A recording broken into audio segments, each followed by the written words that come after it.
No domingo, sendo muito pequena para frequentar os ofícios religiosos, mamãe ficava para tomar conta de mim. Comportava-me bem, e só andava na ponta dos pés durante o tempo da missa. Logo, porém, que visse a porta abrir-se, era sem igual a explosão de alegria. Precipitava-me ao encontro de minha linda irmãzinha, que estava então enfeitada como um oratório, e dizia-lhe: Ó minha Celininha, dá-me depressa pão bento. Algumas vezes não o tinha, porque havia chegado atrasada. Que fazer então? Era-me impossível ficar sem ele. Nisso consistia. Fui à missa. Encontrou-se um meio com muita rapidez. Se não tens pão bento, pois então benze-o. Dito e feito. Celina toma uma cadeira, abre o armário da parede, pega o pão, corta um bocado, sobre o qual, muito compenetrada, recita uma Ave-Maria e apresenta-mo em seguida. E eu, depois de ter feito com ele o sinal da cruz, como-o com grande devoção, achando-lhe absolutamente o gosto de pão bento. De vez em quando fazíamos juntas conferências espirituais. Aqui está um exemplo que tiro das cartas de mamãe. Nossas queridas, pequenas Celina e Teresa são anjos abençoados, naturezas angélicas em miniatura. Teresa constituiu a alegria, a felicidade de Maria e sua glória. É incrível como se orgulha disso. Verdade é que tens saídas bem singulares para a sua idade. De longe ultrapassa Celina, que tem o dobro da idade dela.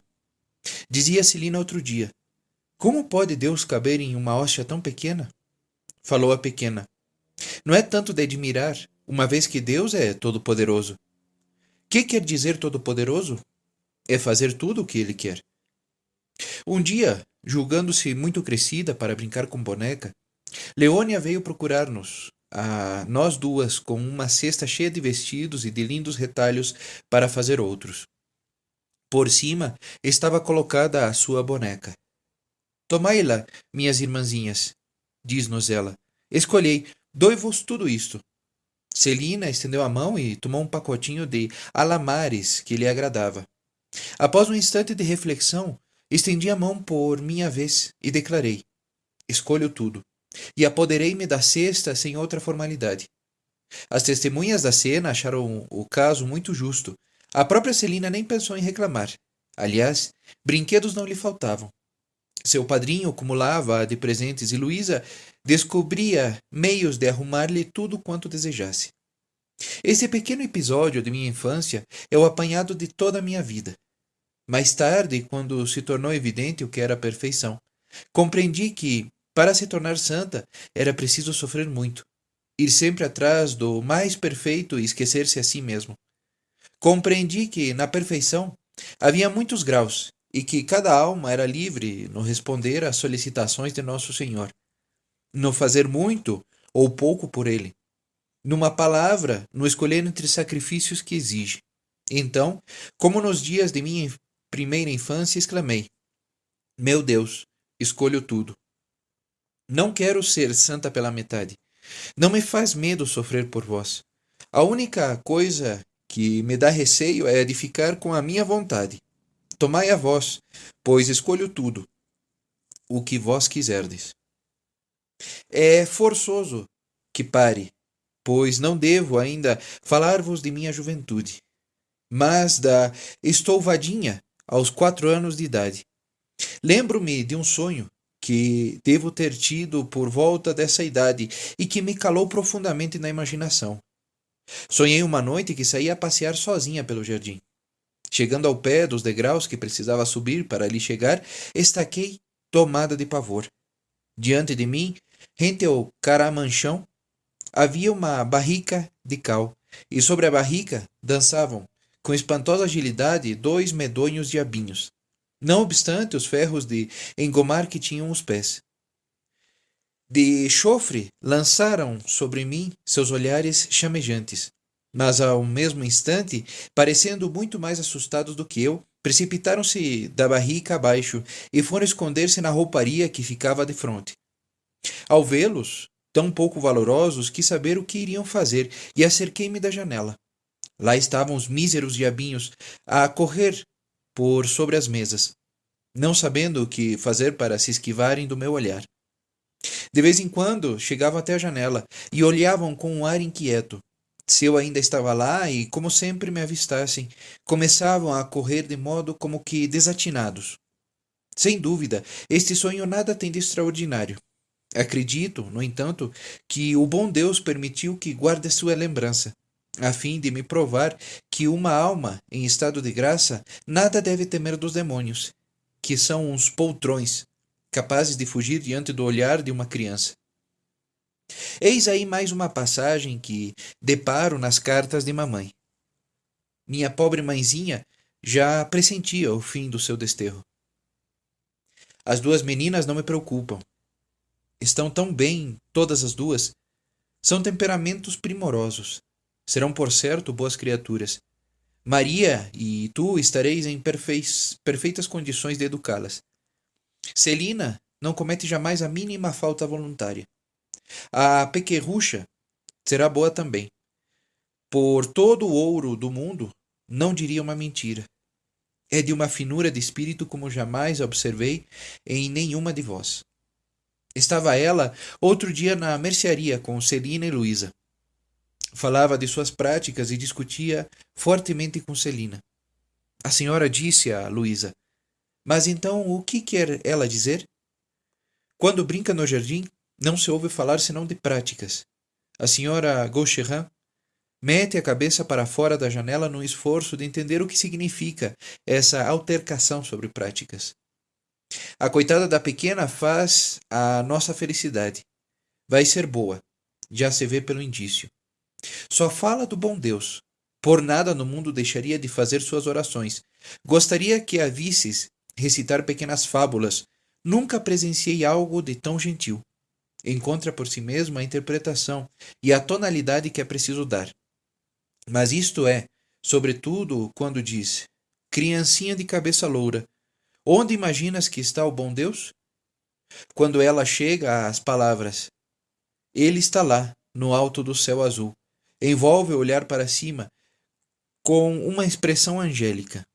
Tão belo é que a gente não se cansa de fazê-la recitar. Há em seu olhar algo de tão celestial que nos deixa encantados. Ó minha mãe, quão feliz era eu nessa idade! Já começava a desfrutar a vida. A virtude tinha encantos para mim, e eu estava, parece-me, nas mesmas disposições em que me acho agora, já dispondo de grande domínio sobre meus atos. Ah, como se foram rapidamente os ensolarados dias de minha meninice! Mas que doce impressão me deixaram na alma! Com prazer recordo os dias em que papai nos levava consigo ao pavilhão. As mínimas particularidades gravaram-se em meu coração. Lembra-me, antes de tudo, os passeios de domingo, nos quais mamãe sempre nos acompanhava. Sinto ainda as profundezas e poéticas impressões que me nasciam na alma à vista dos trigais esmaltados de centáureas e flores campestres. Já era aficionada pelos longes.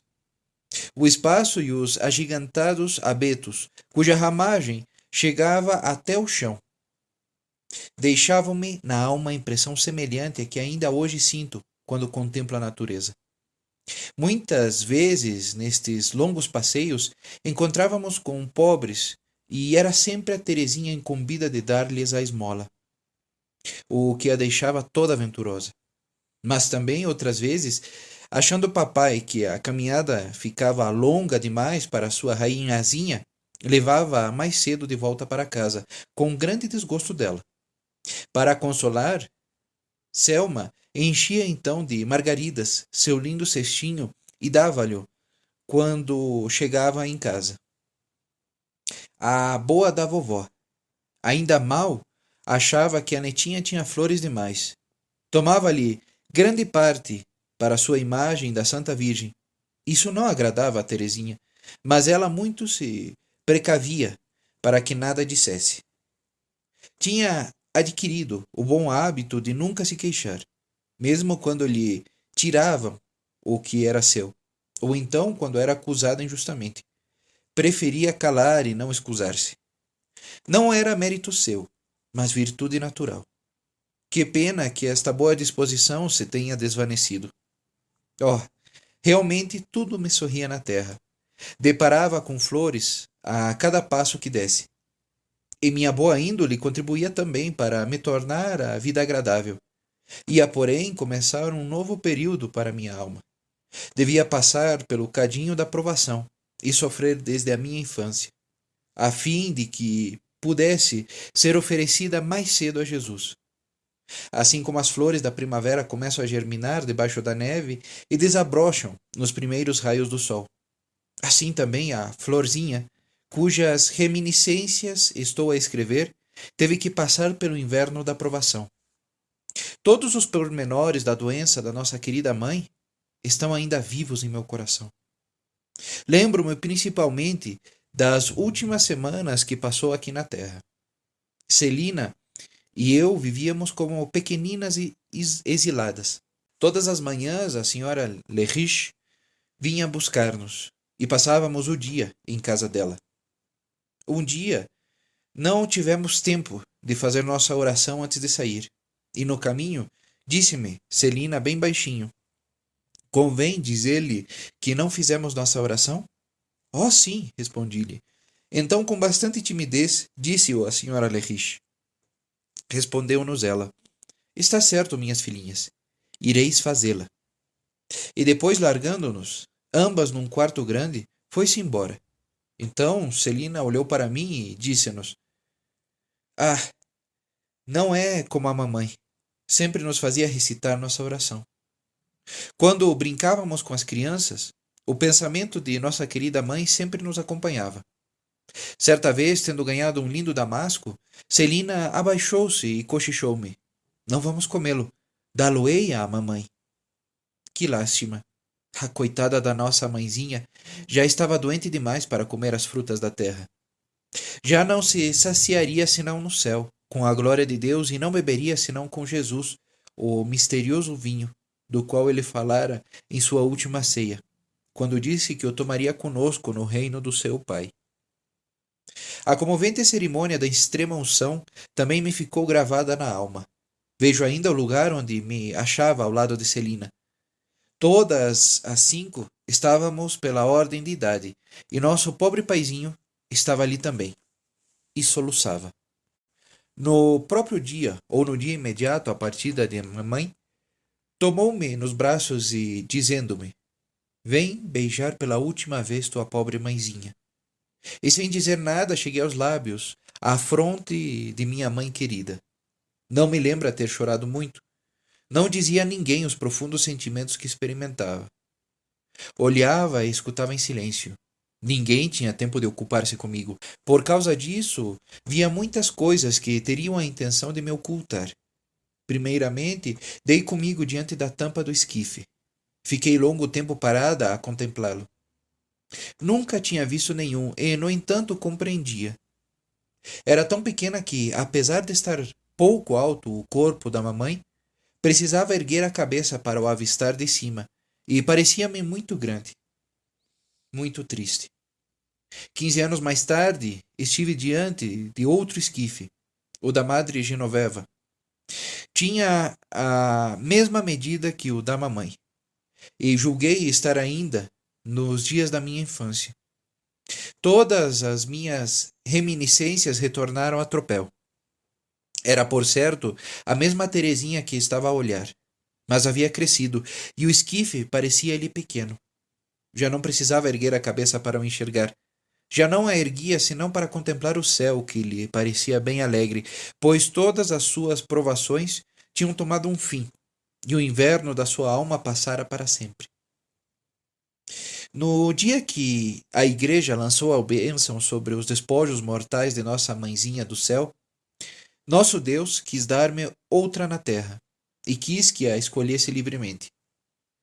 Estávamos juntas, todas as 5, a olhar umas às outras. Luísa também estava ali. Quando viu Celina e a mim, disse: pobres pequenas, já não tendes mãe. Então Celina lançou seus braços de Maria e disse: pois bem, mamãe serás tu. Eu, habituada a fazer igual a ela, voltei-me, no entanto, para vós, minha mãe, e, como se o porvir já tivesse rompido seu véu, atirei-me aos vossos braços, exclamando: Pois sim, para mim Paulina será mamãe. Como o disse mais acima, foi a partir dessa época de minha vida que tive de iniciar o segundo período de minha existência, o mais doloroso dos três. Mormente desde a entrada no Carmelo daquela que tinha escolhido como minha segunda mamãe. Este período vinha da idade de 4 anos e meio até a data de 14 anos, época em que recuperei minha índole de criança, bem justamente quando entrava no lado sério da vida.